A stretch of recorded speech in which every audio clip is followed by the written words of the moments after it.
चलिए बात करने वाले हैं दीपक नाइट्रेट के बारे में। एक कमेंट प्राप्त हुआ है, साईं सरवन जी ने इसके अंदर क्वेश्चन पूछा है और ख़रीदारी की हुई है। जानना चाहते हैं कि आगे का रिव्यू किस तरीके का है। स्टॉक के अंदर अच्छा खासा नुकसान इन्हें इस कंपनी के अंदर हो रहा है। आपको बताना चाहूँ कि इनकी जो बाइंग प्राइस है लगभग 2931 रुपये की है। तो 2931 रुपये के भाव में लगभग 17 शेयर इन्होंने इसके अंदर उठाए हुए हैं और लगभग 10,000 के आसपास नुकसान है इन्हें होता हुआ नज़र आ रहा है। तो यहाँ पे मैं आपको बताना चाहूँ कि आगे की जो चाल है वो किस तरीके से इस कंपनी के अंदर देखने को मिल सकती है। सबसे पहले तो अगर आपने इस कंपनी के अंदर निवेश किया है, स्टॉक के अंदर गिरावट देखने को मिल चुकी है, तो आपने काफ़ी सारी चीज़ें इस कंपनी के बारे में रिसर्च की होंगी कि भाई कंपनी किस तरीके की है, क्या लॉन्ग टर्म में कंपनी का बिजनेस हम लोग को ग्रोथ होता हुआ नजर आएगा। हाल फिलहाल में जो नतीजे देखने को मिले, नतीजों के बाद में किस तरीके का एक्शन है इस कंपनी के अंदर हम लोग को देखने को मिलेगा। तो सबसे पहले तो दोस्तों जो बेसिक डिटेल है इस कंपनी की वो मैं आपको बता देता हूँ। बहुत ही बेहतरीन ये कंपनी मानी जाती है। अगर आप वैल्यूएशंस भी देखें तो कोई छोटी मोटी कंपनी नहीं है, लगभग 33,000 करोड़ की ये कंपनी है। केमिकल सेक्टर से बिलोंग करती है कंपनी। बिजनेस देखा जाए तो बहुत ही शानदार दिखाई देता है। लगातार बिजनेस के अंदर ग्रोथ हम लोग को पिछले कई साल से देखने को मिल रही है। यहाँ पे अगर देखा जाए तो ये कंपनी हम लोग को डिविडेंड भी प्रोवाइड कराती है। अगर आप रुके हुए हैं, लॉस में हैं, तो कहीं ना कहीं बराबर आपको कंपनी के अंदर डिविडेंड भी देखने को मिलेगा और अच्छा खासा लाभ मिलता हुआ नजर आएगा ओवरऑल। अभी अगर हाल फिलहाल की स्थिति देखें, चाहे स्टॉक के अंदर गिरावट आपको देखने को मिल रही है, यहाँ पे अगर आरओसी और आरओई दोनों ही पॉजिटिव चल रही हैं। सबसे जो मेन इंपॉर्टेंट इस कंपनी के अंदर हम लोग को बात दिखाई देती है वो यही है कि आज की डेट में 1 रुपये का भी कर्जा इस कंपनी के ऊपर नहीं है। तो डेप्ट फ्री ये कंपनी है। अब अगर यहाँ पे प्रॉफिट ग्रोथ की बात करते हैं तो प्रॉफिट ग्रोथ के अंदर लगातार उछाल हम लोग को देखने को मिल रहा है। पिछले 5 सालों की अगर CAGR देखें तो लगभग 39.88% के आसपास निकल कर आ रही है। इसी तरीके से अगर बात करते हैं रिटर्न ऑन इक्विटी की, जो कि ट्रैक रिकॉर्ड पिछले 3 साल का है, तो उसके अंदर लगभग 26.46% के आसपास निकल कर आ रही है।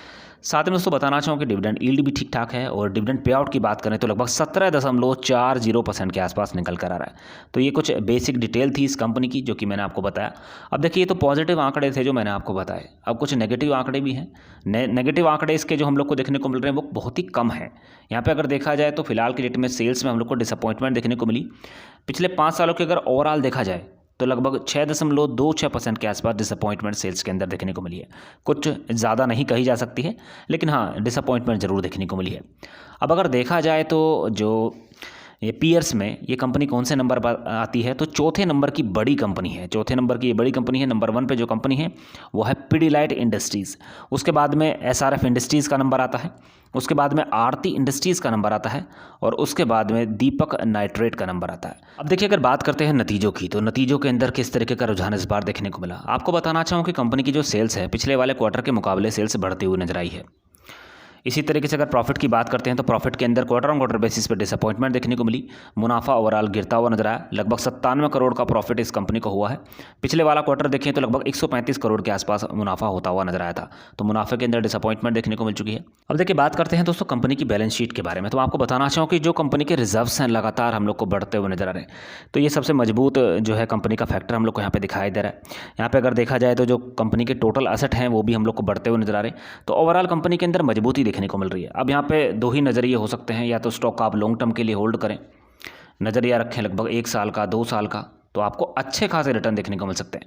मैं नहीं कह रहा हूँ कि ये स्टॉक 2900 रुपये के आसपास तक हम लोग को मूव करता हुआ नजर आएगा। यहाँ से भी आपको, इससे ऊपर भी आपको अच्छे खासे रिटर्न इस कंपनी के अंदर देखने को मिल सकते हैं। और अगर आप खाली 2900 रुपये तक का मूवमेंट की उम्मीद करके चल रहे हैं स्टॉक के अंदर, तो दोस्तों मुझे ऐसा लगता है कि जो अगले आने वाले 6 महीने होंगे, मान के चल सकते हैं लगभग 2 क्वार्टर, तो ये स्टॉक 2900 रुपये से ऊपर के लेवल हम लोग को दिखाता हुआ नजर आना चाहिए। दोस्तों अगर ये पूरी जानकारी आपको अच्छी लगी हो तो वीडियो लाइक ज़रूर कीजिएगा। चैनल सब्सक्राइब करके रख लेना ताकि नई वीडियो का नोटिफिकेशन सीधे आपके मोबाइल पर मिल सके।